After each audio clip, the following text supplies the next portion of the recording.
राजस्थान के बहुचर्चित Anandpal Singh encounter case में जोधपुर जिला एवं सत्र न्यायालय ने बड़ा फैसला सुनाया है। अदालत ने निचली अदालत के उस आदेश को रद्द कर दिया जिसमें एनकाउंटर में शामिल 3 पुलिस अधिकारियों और 4 पुलिस कर्मियों के खिलाफ हत्या का मुकदमा चलाने का आदेश दिया गया था। अब इन सभी पुलिस कर्मियों पर हत्या का केस नहीं चलेगा। कोर्ट ने अपने फैसले में साफ कहा है कि पुलिस ने आत्मरक्षा में गोलीबारी की थी और यह कार्रवाई उनके आधिकारिक कर्तव्य के दायरे में आती है। अदालत ने माना कि आनंदपाल एक कुख्यात गैंगस्टर था जो 41 गंभीर मामलों में वांछित था और पुलिस टीम उसे गिरफ्तार करने के लिए अपने कर्तव्य का पालन कर रही थी। जब पुलिस टीम ने मालासर गांव में आनंदपाल को घेरने की कोशिश की तब उसने AK-47 राइफल से ताबड़तोड़ फायरिंग शुरू कर दी जिसमें कई पुलिसकर्मी घायल हो गए थे। ऐसे हालात में पुलिस द्वारा की गई जवाबी गोलीबारी को अदालत ने वाजिब आत्मरक्षा की कार्रवाई माना।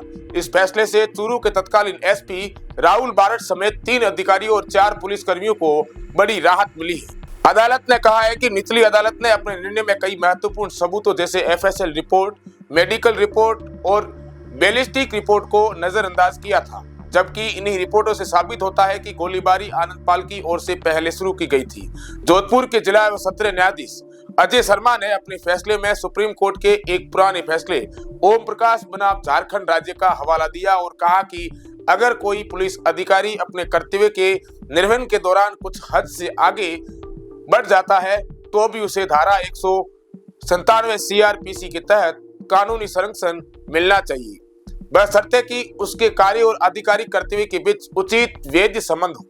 अदालत ने कहा कि यदि हर ऐसे मामले में बिना सरकारी अनुमति के मुकदमे चलने लगेंगे तो यह पुलिस कर्मियों के मनोबल को तोड़ देगा और वे अपने कर्तव्यों का प्रभावी ढंग से निर्वहन नहीं कर पाएंगे। कोर्ट ने यह भी कहा कि सरकारी स्वीकृति के बिना पुलिस कर्मियों पर मुकदमा चलाना अनुचित होगा क्योंकि वे किसी निजी दुश्मनी में नहीं बल्कि कानून और सुरक्षा के दायरे में काम कर रहे थे। अदालत ने यह टिप्पणी भी की कि निचली अदालत ने तथ्यों और कानून दोनों को गलत व्याख्या की जिसके चलते उसका आदेश त्रुटिपूर्ण था। यह पूरा मामला 24 जून 2017 की रात का है जब चूरू जिले के मालासर गांव में आनंदपाल सिंह की लोकेशन मिलने के बाद राजस्थान पुलिस की स्पेशल ऑपरेशन ग्रुप यानी SOG ने उसे घेर लिया था। पुलिस जब मकान के पास पहुंची तो आनंदपाल सिंह ने छत से गोलीबारी शुरू कर दी। करीब 45 मिनट तक चली मुठभेड़ में आनंदपाल सिंह मारा गया था। उस समय वह कई संगीन मामलों में फरार चल रहा था जिनमें हत्या, लूट और गैंगवार शामिल थे। हालांकि एनकाउंटर के बाद इस पर जबरदस्त विवाद खड़ा हो गया था। आनंदपाल सिंह के परिजनों और कुछ संगठनों ने इसे फर्जी एनकाउंटर बताया था। लोगों के विरोध के बाद दिसंबर 2017 में राजस्थान सरकार ने इसे पूरे मामले की जांच CBI को सौंप दी थी।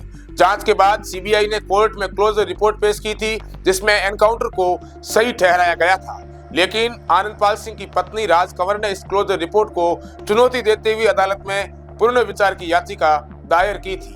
अब जोधपुर की अदालत के इस फैसले के बाद यह साफ हो गया कि आनंदपाल सिंह एनकाउंटर को लेकर पुलिस पर जो हत्या का मामला है वो नहीं चलेगा। अदालत ने स्पष्ट किया है कि पुलिस कर्मियों ने अपने कर्तव्यों का पालन करते हुए आत्मरक्षा में गोली चलाई थी और उन्हें किसी भी आपराधिक मुकदमे का शिकार नहीं बनाया जा सकता। यह फैसला उन पुलिस कर्मियों के लिए बड़ी राहत लेकर आया है जिन पर वर्षों से इस मामले पर तलवार लटकी हुई थी। आपको बता दें कि जब इस आनंदपाल सिंह के एनकाउंटर का मामला सामने आया था तब सर्व समाज के लोगों ने धरने प्रदर्शन भी किए थे। उसके बाद में यह पूरी जांच CBI को सौंप दी गई थी। सूत्रों से मुताबिक जानकारी के अनुसार आनंदपाल सिंह के परिजन और उनकी पत्नी राज कंवर अब सुप्रीम कोर्ट का सहारा ले सकती है। ऐसी खबरों को देखने के लिए द बवाल से जुड़े रहें। धन्यवाद।